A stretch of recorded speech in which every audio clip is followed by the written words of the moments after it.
नमस्कार दोस्तों, कैसे हैं आप लोग। लक्ष्मीकांत की सभी वीडियो में 100th वीडियो में आपका स्वागत है। यहाँ पे क्या क्या चीज़ों के बारे में बात करेंगे। पार्लियामेंट में जो लीडर्स होते हैं उनकी बात करेंगे। तो लीडर ऑफ द हाउस देखेंगे कौन है। तो 2014 से लेके 2020 तक अभी तक जो लीडर ऑफ हाउस है वो कौन है। हमारे प्यारे प्रधानमंत्री जी Shri Narendra Modi ji leader of the house हैं। लीडर ऑफ द अपोजिशन के बारे में बात करेंगे। इन दोनों हाउसेस का क्या सिग्निफिकेंस है लोकसभा में राज्यसभा में, इसके बारे में बात करेंगे। व्हिप क्या होती है इसके बारे में बात करेंगे। और सेशंस ऑफ द पार्लियामेंट। और जब मैं बोल रहा हूँ सेशंस ऑफ द पार्लियामेंट, तो इन सेशंस ऑफ द पार्लियामेंट को कैसे समन किया जाता है, इनको कैसे एडजर्न किया जाता है, इनको एडजर्न साइन डी किस तरीके से किया जाता है, और प्रोरोगेशन, इन चीज़ों का क्या मतलब है, इसको हम लोग इस वीडियो में जल्दी से देखेंगे। तो आगे बढ़ने से पहले वीडियो पर लाइक का बटन, अगर अब तक आपने चैनल को सब्सक्राइब नहीं किया तो प्लीज़ कर लीजिए। अब बात की जाए लीडर ऑफ द हाउस की, तो लीडर ऑफ द हाउस ये जो नाम का ऑफिस है ये हमारे संविधान में नहीं है, लेकिन ये कहाँ लिखा है, ये रूल्स ऑफ द लोकसभा में लिखा है। रूल्स ऑफ द लोकसभा के हिसाब से लीडर ऑफ द हाउस कौन होगा, प्राइम मिनिस्टर। ज़्यादातर केसेस में हमने देखा गया है कि जो प्राइम मिनिस्टर होता है वो लोकसभा से होता है। ओके, तो अगर लोकसभा से प्राइम मिनिस्टर हैं तो prime minister he leader of the house होने वाले हैं, उनको ही रहना चाहिए। लेकिन टेक्निकली प्राइम मिनिस्टर साहब चाहें तो किसी भी दूसरे मिनिस्टर को जो कि लोकसभा का मेंबर हो उसको नॉमिनेट कर सकते हैं to function as the leader of Lok Sabha.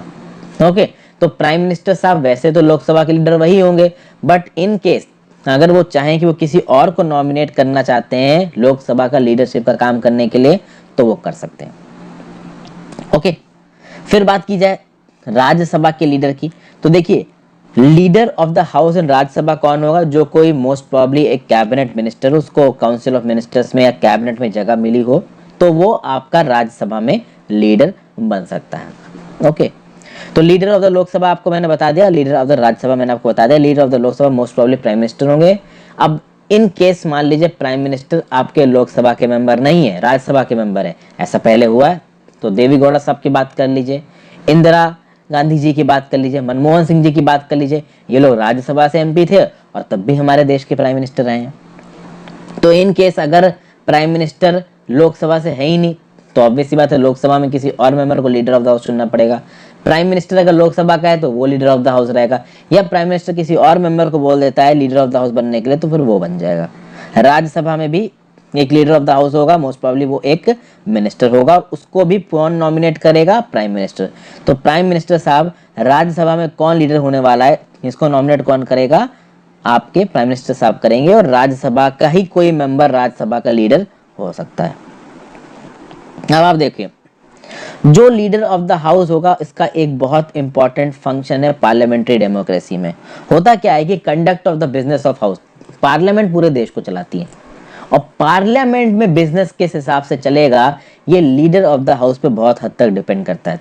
तो conduct of business is house is very much affected and influenced by the leader of that particular house.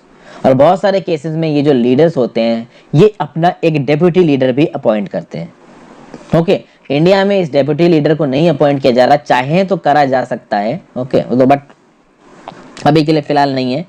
US में अगर आप लीडर ऑफ द हाउस की बात करो तो उसको क्या बोला जाएगा, मेजॉरिटी लीडर। तो भाई हमने देख लिया लोकसभा के लीडर, राज्यसभा के लीडर, ये लोग चाहें तो अपना डेप्यूटी लीडर अपॉइंट कर सकते हैं, बट वो ज्यादातर केसेस में करते नहीं। यूएसए में लीडर ऑफ द हाउस को बोला जाता है मेजॉरिटी लीडर। आगे बात की जाए लीडर ऑफ द अपोजिशन, तो जैसे हर हाउस में एक लीडर है वैसे हर हाउस में होता है एक लीडर ऑफ द अपोजिशन। इसमें कौन होता है, the leader of the largest opposition party having not less than 1/10 seats of the total strength of the house is recognised as the leader of opposition in that house. तो सबसे पहली चीज तो देखिए यहाँ पे ये निकल के आ रही है कि अपोजिशन पार्टी को फॉर्मली अगर अपोजिशन बोलना हो तो कम से कम 1/10 सीट्स उनके पास होनी चाहिए। अभी जब 2014 में हमारी सरकार चुन के आई थी उस समय पे हो ये रहा था कि जो अपोजिशन में कांग्रेस थी उसके पास 10% सीटें भी नहीं थी। तो ये सवाल उठ रहा था कि भैया कौन फॉर्मली अपोजिशन होगा, बट चलिए वो एक अलग चीज़ है, वो पॉलिटिकल डिबेट है, वो चलती रहती है। तो देखिए लीडर ऑफ द अपोजिशन उसको अपॉइंट किया जाएगा जो भैया लार्जेस्ट अपोजिशन पार्टी होगी पार्लियामेंट में, उस पर्टिकुलर हाउस में उस अपोजिशन पार्टी के लीडर को आप leader of the opposition appoint कर सकते हो। अब ये बोला जाता है कि वो जो अपोजिशन वाली पार्टी है उसकी कम से कम 1/10 सीट्स होनी चाहिए, यानी ओवरऑल अगर हाउस में मान लीजिए लोकसभा में 550 सीटें हैं तो कम से कम 55 सीटें उनके पास होनी चाहिए। अभी के लिए दोस्तों अगर आप बात करो तो लोकसभा में कोई भी अपोजिशन का लीडर नहीं है। राज्यसभा में जो अपोजिशन लीडर हैं वो हैं गुलाम नबी आज़ाद। लोकसभा में कोई भी लीडर नहीं है अपोजिशन का, चूंकि जैसा कि मैंने आपको बताया कि भैया अपोजिशन पार्टी जिसके कम से कम 10% सीटें हो जिसके पास ओवरऑल स्ट्रेंथ की, वही अपोजिशन पार्टी में आ सकता है। अभी अगर आप बात करो तो इंडियन नेशनल कांग्रेस के पास 51 सीटें हैं। वैसे तो आप यूनाइटेड प्रोग्रेसिव अलायंस की बात करो तो उसके पास 91 सीटें हैं, और अभी की जो सरकार चल रही है उसमें जो नेशनल डेमोक्रेटिक अलायंस है बीजेपी, उसके पास 333 सीटें हैं। तो कांग्रेस के अलायंस की बात करो, कॉलिशन की बात करो तो यूपीए के पास 91 सीट्स हैं, लेकिन इंडियन नेशनल कांग्रेस के पास केवल 51 सीट्स हैं। और आप बोलो कि पार्लियामेंट की अगर ओवरऑल स्ट्रेंथ है 543, तो एटलीस्ट इसका 10% भैया 54.3 यानी 55 मान लो, तो 55 सीटें होनी चाहिए, लेकिन इंडियन नेशनल कांग्रेस पास केवल 51 सीटें हैं। तो अब ऑफिशियली जो आपके राहुल गांधी जी हैं वो लीडर ऑफ अपोजिशन नहीं हो सकते यहाँ पे। तो मतलब कि लीडर ऑफ अपोजिशन होने के लिए आपके पास उस हाउस में एटलीस्ट 10% सीटें होनी चाहिए, जो कि कांग्रेस के पास अभी नहीं है। इसलिए लोकसभा में कोई लीडर ऑफ अपोजिशन अभी है ही नहीं, और राज्यसभा में लीडर ऑफ अपोजिशन है गुलाम नबी आज़ाद जी। ठीक है, ये तो बात हो गई लीडर ऑफ अपोजिशन की। लीडर ऑफ अपोजिशन का एक बहुत ही इंपॉर्टेंट रोल होता है पार्लियामेंट्री सिस्टम गवर्नमेंट में। क्योंकि देखिए ये जो अपोजिशन होता है ये जो गवर्नमेंट की पॉलिसीज है इनके खिलाफ क्रिटिसिज्म करता है, और यहाँ पे अपोजिशन से ये उम्मीद की जाती है कि गवर्नमेंट की पॉलिसीज के खिलाफ एक कंस्ट्रक्टिव क्रिटिसिज्म हो, एक तरीके की अल्टरनेट गवर्नमेंट को बनाने की कोशिश की जाए। मैं बताता हूँ कैसे। अल्टरनेट गवर्नमेंट को ऐसे नहीं कि अभी वाली गवर्नमेंट को गिरा दिया जाए, अभी वाली गवर्नमेंट जो काम कर रही है उसके अगेंस्ट अपोजिशन क्या काम कर सकता है, इसको पार्लियामेंट्री डिबेट्स में उठाना, ताकि देश के लोगों को ये पता चले कि हाँ भाई एक अपोजिशन भी है जो इस तरीके से देश के लोगों के लिए काम कर सकता है। तो अगर देश के लोगों को लगता है कि जो रूलिंग गवर्नमेंट है वो सही तरीके से काम नहीं कर सकती है, तो अगली बार वो अपोजिशन के लीडर्स को जिता के काम करवा सके। ये है सीन यहाँ पे। आप देखो लीडर ऑफ अपोजिशन इन लोकसभा को और लीडर ऑफ अपोजिशन इन राज्यसभा को एक स्टैट्यूटरी रिकॉग्निशन दिया गया 1977 में। 1977 में एक स्टैट्यूट के थ्रू, एक एक्ट के थ्रू ऑफिशियली इन पोस्टों को माना गया है। किसको? Leader of opposition in Lok Sabha and leader of opposition इन राज्यसभा। इनको सैलरी मिलती है, अलाउंसेस मिलते हैं, कुछ फैसिलिटीज मिलती हैं, और इनकी जो औकात होती है that is equivalent to a cabinet minister. 1969 में पहली बार ऐसा हुआ कि फर्स्ट टाइम एक ऑफिशियल लीडर ऑफ अपोजिशन को माना गया, रिकॉग्नाइज किया गया। पहले तो इस लीडर ऑफ अपोजिशन के ऑफिस को रिकॉग्नाइज ही नहीं किया जाता है, अब इसको स्टैट्यूटरली हम लोग रिकॉग्नाइज करते हैं। यूएस में भी एक ऐसा ही लीडर होता है जिसको आप बोलते हो माइनॉरिटी लीडर। ब्रिटेन में एक अलग ही तरीके का सिस्टम काम करता है। ब्रिटेन के पॉलिटिकल सिस्टम में इस इंस्टीट्यूशन को आप बोलते हो शैडो कैबिनेट। एक बहुत ही अलग तरीके का सिस्टम है ब्रिटेन में। ये शैडो कैबिनेट क्या होता है? It is formed by the opposition party to balance the ruling cabinet and to prepare its members for future ministerial office. यानी कि आप हमारी जो रूलिंग पार्टी है उस रूलिंग पार्टी के मेंबर्स को देख लीजिए, तो फाइनेंस मिनिस्टर होगा, होम मिनिस्टर होगा, रेवेन्यू मिनिस्टर होगा, external affairs, road transport and highway, सबके मिनिस्टर हैं। शैडो कैबिनेट जो ब्रिटेन में ये जो मिनिस्टर्स होते हैं उसके सामने बनती शैडो कैबिनेट, यानी कि रूलिंग पार्टी ने जो अपना कैबिनेट बनाया है और उसके जो अपोजिशन पार्टी, और ब्रिटेन में दो ही मेन पार्टीज हैं आपको पता है, तो रूलिंग कैबिनेट में हर मिनिस्टर के अगेंस्ट अपोजिशन में एक मेंबर को अपॉइंट किया जाएगा शैडो कैबिनेट में। हालांकि शैडो कैबिनेट के पास कोई ताकत नहीं है, जो भी सरकार चला रहे हैं वो रूलिंग कैबिनेट वाले चला रहे हैं।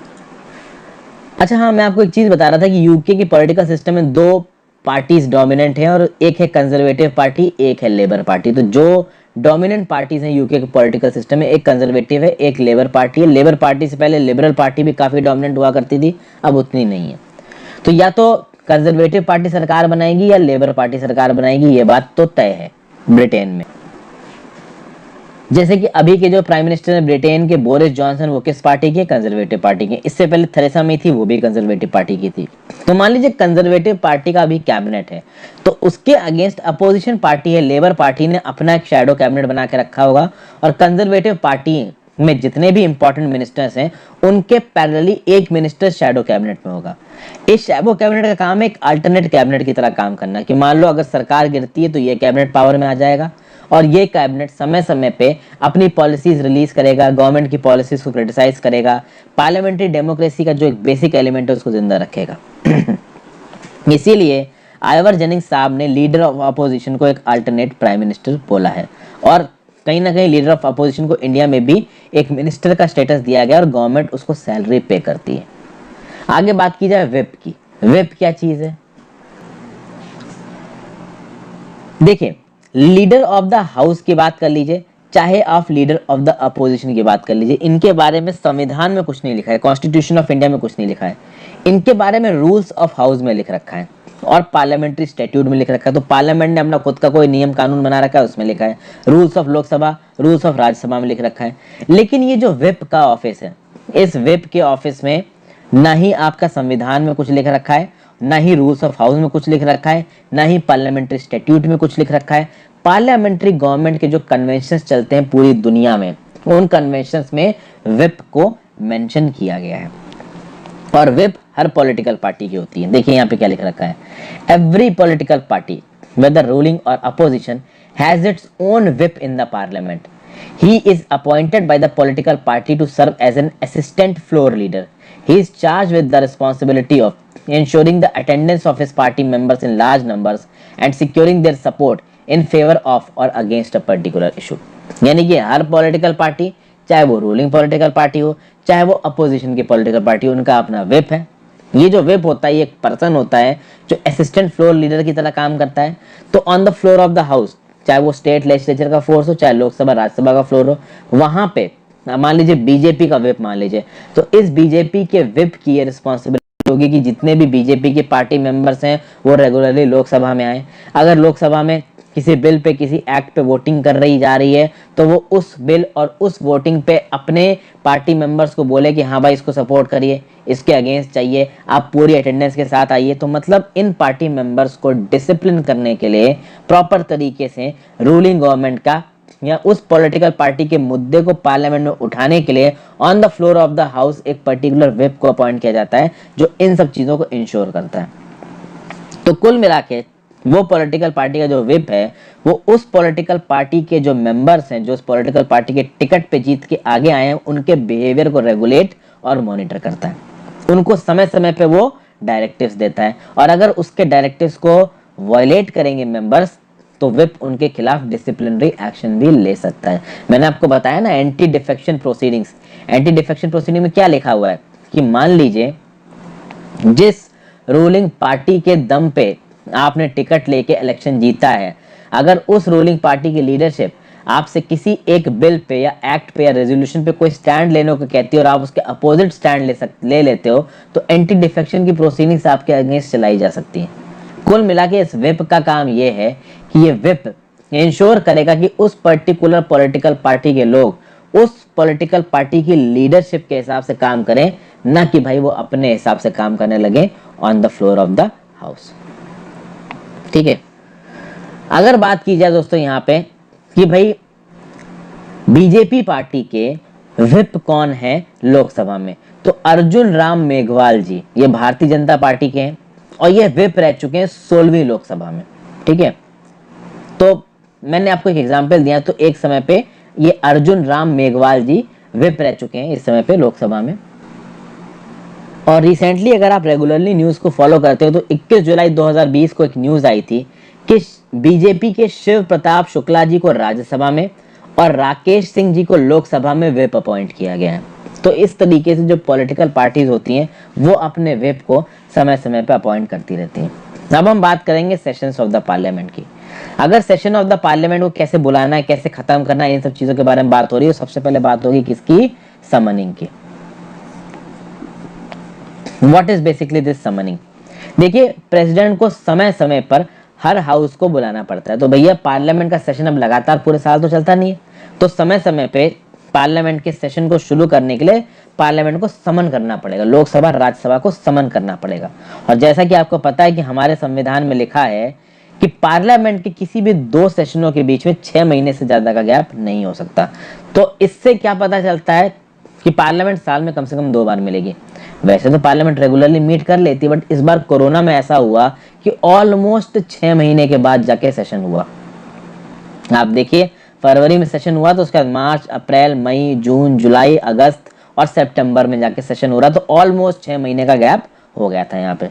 ओके, लेकिन जब भी सेशन बुलाया जाता है तो उससे पहले आपको पार्लियामेंट के मेंबर्स को समन करना होगा, उनको बताना होगा कि भैया राज्यसभा की प्रोसीडिंग अब शुरू हो रही है, लोकसभा की प्रोसीडिंग अब शुरू हुई है, आप आइए हाजिरी लगाइए। इसको बोलते हैं समन करना।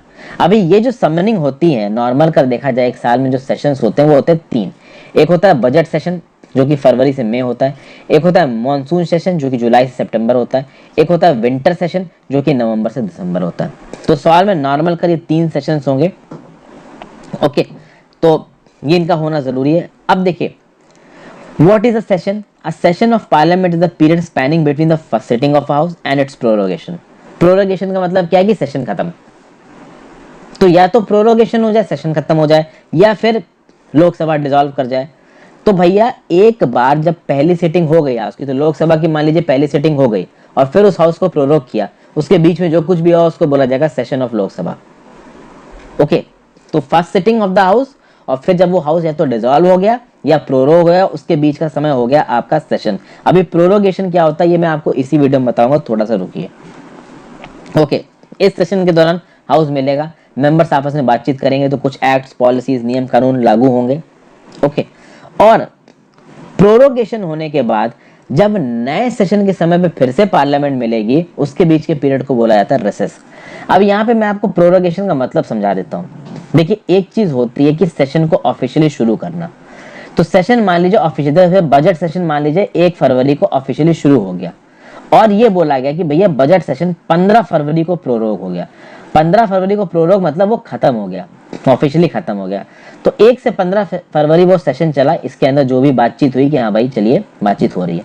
और मान लीजिए अगला सेशन शुरू हुआ 1 सितंबर को, तो ये 15 फरवरी से लेके 1 सितंबर का जो टाइम होगा ना, इसको आप बोलोगे रिसेस, RECESS। 15 फरवरी क्या था? प्रोरोगेशन, यानी प्रोरोगेशन के थ्रू आपने ऑफिशियली पार्लियामेंट के एक सेशन को खत्म कर दिया। ये प्रोरोगेशन लोकसभा के लिए अलग इशू किया जाता है, राज्यसभा के लिए अलग इशू किया जाता है। यानी लोकसभा और राज्यसभा में दोनों में जो प्रिसाइडिंग ऑफिसर होंगे, यानी लोकसभा में स्पीकर और राज्यसभा में चेयरमैन, ये बोलेगा एडजॉर्नमेंट साइन डी, वो भी मैं बताऊंगा क्या होगा। और एडजॉर्नमेंट साइन डी के बाद प्रेसिडेंट इशू करता है प्रोरोगेशन, और प्रोरोगेशन के थ्रू वो जो सेशन है वो ऑफिशियली खत्म हो जाता है। और एक सेशन खत्म हुआ, दूसरा शुरू हुआ, उसके बीच का जो टाइम पीरियड होगा उसको आप बोलोगे रिसेस। अभी सबसे पहले बात करते हैं यहाँ पे किसकी? एडजॉर्नमेंट की। एक सेशन ऑफ पार्लियामेंट में बहुत सारी मीटिंग्स होती हैं। Each meeting of a day consist of 2 sittings, that is morning sitting from 11 to 1 PM and post lunch sitting from 2 to 6 PM। तो भैया सेशन ऑफ पार्लियामेंट में बहुत सी मीटिंग हुई, हर मीटिंग में 2 सिटिंग्स, एक सिटिंग सुबह 11 से 1, दूसरी सिटिंग शाम को 2 से 6। अब जो सिटिंग होती है पार्लियामेंट की, उसको टर्मिनेट किया जा सकता है बाय एडजॉर्नमेंट और एडजॉर्नमेंट साइन डी और प्रोरोगेशन और डिसोल्यूशन। एडजॉर्नमेंट में होता क्या है कि एक सिटिंग के काम को सस्पेंड कर दिया जाता है फॉर स्पेसिफाइड टाइम। ये कुछ घंटों का टाइम भी हो सकता है, दिन का टाइम भी हो सकता है, वीक का टाइम हो सकता है। मान लीजिए 15 सितंबर को लोकसभा का सेशन चल रहा है, और उस सेशन में भैया मीटिंग होगी, तो सुबह एक मीटिंग होगी 11 से 1, शाम को 2 से 6 एक मीटिंग होगी, और 2 से 6 के बाद हाउस को एडजर्न कर दिया जाएगा। और ये बोलेगा जो प्रिसाइडिंग ऑफिसर होगा, लोकसभा का स्पीकर होगा, क्या बोलेगा कि कल आप आके मिलिए। तो मान आप समझिए बात को, 15 सितंबर को मीटिंग हो रही, शाम को 6 बजे स्पीकर ने हाउस को एडजर्न कर दिया, और स्पीकर बताएगा कि भैया अगर 15 सितंबर को मैं शाम को 6 बजे एडजर्न कर रहा हूँ, तो 16 सितंबर को मीटिंग होगी या 17 सितंबर को मीटिंग होगी, तो अगला मीटिंग सिटिंग कब होगी ये भी स्पीकर बताएगा। तो आप सोचिए, 15 सितंबर की शाम को 6 बजे खत्म किया है, और मान लीजिए अगले दिन सुबह 11 बजे, यानी 16 सितंबर को सुबह 11 बजे मिलना है, तो कितने समय के लिए एडजर्न किया? कुछ घंटों के लिए एडजर्न किया। मान लीजिए 15 सितंबर के बाद जो अगली मीटिंग रखी गई वो 17 सितंबर को रखी गई, तो बीच में कितने दिन का गैप हुआ? लगभग 1 दिन का। तो एडजॉर्नमेंट एक सिटिंग को या एक मीटिंग को खत्म कर देता है। यहाँ पे सेशन नहीं खत्म होगा, एक सेशन में बहुत सारी मीटिंग्स और सिटिंग्स होती हैं। जो सेशन होता है वो 15 से 20 दिन के लिए चलता है। इस 15 से 20 दिन के टाइम में बहुत सी मीटिंग्स होंगी और सेटिंग्स होंगी, ठीक है। यहाँ पे आप समझ जाएंगे कि भैया एक मीटिंग पूरा एक दिन, ठीक है, और उसमें 2 सेटिंग्स। सेटिंग मतलब 11 से 1 एक सेटिंग, 2 से 6 एक सेटिंग, पूरे दिन को आप मीटिंग मान लो। तो सिंपल सी बात है कि एक सेशन में बहुत सारी मीटिंग्स और बहुत सारी सीटिंग्स, क्योंकि अगर 15 दिन के लिए पार्लियामेंट मीट करे तो 15 दिन से 6-7 दिन में मिली तो 6 दिन पूरे मीटिंग चलेगी, और हर मीटिंग में 2 सेटिंग मान लो तो 12 सेटिंग। समझ पा रहे होगे कि मैं यहाँ पे क्या बोल रहा हूँ। तो समझिए, जब किसी एक मीटिंग को स्थगित करके अगले दिन मिलने को बोला गया तो उसको बोला गया एडजर्नमेंट, ठीक है ना। तो ऐसा तो है नहीं कि भाई 2 से 6 वाली जो सिटिंग है तो रात भर बैठ के एमपी बातें करते रहेंगे, अरे भाई जाएंगे घर पे अपना आराम करेंगे, कल आएंगे या परसों आएंगे, फिर आके बातचीत होगी, बहस होगी किसी नियम कानून पे। तो भैया टेम्परेरी मीटिंग सिटिंग को रोकने के लिए जो चीज आपने इस्तेमाल की इसको बोला गया एडजर्नमेंट, ठीक है। नेक्स्ट आते हैं एडजर्नमेंट साइन डी। अब यहाँ बोल क्या रहा है, adjournment sine die means terminating a sitting of parliament for an indefinite period. In other words, when the house is adjourned without naming a day for reassembly, it is called adjournment sine die. यानी कि यहाँ पे adjournment sine die का मतलब क्या हो रहा है कि आप सिटिंग ऑफ पार्लियामेंट को एक इनडेफिनेट पीरियड के लिए टर्मिनेट कर रहे हो। आप समझिए, एडजर्नमेंट साइन डी को एक पर्टिकुलर पर्पस के लिए किया जाता है। 15 दिन का मान लीजिए सेशन रखा गया, और मान लीजिए जो सेशन का आखिरी दिन था वो था 30 सितंबर को, तो मान लीजिए 15 सितंबर को सेशन शुरू किया, 30 सितंबर को खत्म किया। अभी 30 सितंबर वाले दिन शाम को, अभी 15 सितंबर की शाम को अगर स्पीकर क्या करेगा, एडजर्न करेगा, 17 को एडजर्न करेगा, 18 को एडजर्न करेगा। 30 सितंबर को सबको पता है कि भैया आज सेशन खत्म करना है, तो 30 सितंबर की शाम को स्पीकर एडजॉर्नमेंट साइन डी करेगा। एडजॉर्नमेंट साइन डी का मतलब क्या है कि हमने इस हाउस को एडजर्न कर दिया है without naming a day for reassembly. क्योंकि मैंने आपको बताया ना कि स्पीकर या चेयरमैन जो भी इस हाउस का प्रिसाइडिंग ऑफिसर है वो शाम को खत्म करते वक्त ये बताएगा कि हम अगली बार कब मिलेंगे। यहाँ पे नहीं बताया जा रहा है कि हम अगली बार कब मिलेंगे, मतलब यहाँ पे you are adjourning the house without naming a day for assembly, इसको बोला था एडजर्नमेंट साइन डी। और एक्चुअली में एडजर्नमेंट साइन डी इसलिए किया जाता है क्योंकि यहाँ पे एक्चुअली में सेशन खत्म हो रहा होता है, बट सेशन खत्म करने की ताकत सिर्फ प्रेसिडेंट को दी गई, स्पीकर को नहीं दी गई है।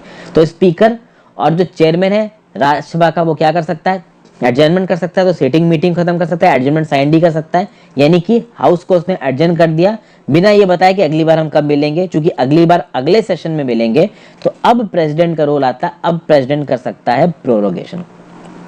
एडजर्नमेंट साइन डी जब कर देगा स्पीकर लोकसभा के लिए, चेयरमैन राज्यसभा के लिए, यानी उन्होंने ये बता दिया है कि ठीक है भाई अभी के लिए हम इस सेशन को खत्म कर रहे हैं, इस सिटिंग को खत्म कर रहे हैं, अगली बार कब मिलना है ये अभी हमने नहीं बताया, वो बाद में देखेंगे। और यहाँ पे फिर प्रेसिडेंट एक प्रोरोगेशन का ऑर्डर इशू करेगा, और इस प्रोरोगेशन के थ्रू ये बोल दिया जाएगा कि भैया सेशन ऑफिशियली खत्म हो गया। और एक और बात, बिना एडजॉर्नमेंट साइन डी करे भी प्रेसिडेंट सेशन को प्रोरोग कर सकता है। ऐसा जरूरी नहीं है कि एडजॉर्नमेंट साइन डी पहले होगा प्रोरोगेशन बाद में होगा। प्रेसिडेंट के पास ताकत है कि चलते सेशन को प्रोरोग कर सकता है प्रेसिडेंट। तो एडजॉर्नमेंट किसी एक सिटिंग या मीटिंग को रोकने के लिए होता है। एडजॉर्नमेंट साइन डी जब पूरा ऑफिशियल सेशन खत्म हो गया, उसके बाद स्पीकर या चेयरमैन ने एडजॉर्नमेंट साइन डी कर दिया, और बाद में प्रेसिडेंट ने एक नोटिफिकेशन निकाला और बोला सेशन खत्म, अब अगले सेशन में मिलेंगे। अब एग्जैक्टली एडजॉर्नमेंट और प्रोरोगेशन का डिफरेंस क्या है, टेबल 22.1 में दिया है, इसको मैं आपको अगली वीडियो में बताऊंगा। ओके फ्रेंड्स, और उससे पहले फिर डिसोल्यूशन को भी देखेंगे, बहुत सारी और भी चीज़ें देखनी, कोरम क्या होता है, हाउस में वोटिंग किस तरीके से होती है, लैंग्वेज कौन कौन सी यूज़ की जाती है, मिनिस्टर्स के राइट्स क्या होते हैं, अटॉर्नी जनरल के राइट्स क्या होते हैं, लेम डक सेशन क्या होता है, इसको मैं आपको अगली वीडियो में बनाऊंगा। तो thank you for watching this video friends, I hope आपको इस वीडियो से कुछ सीखने को मिला होगा। Have a great day, good bye.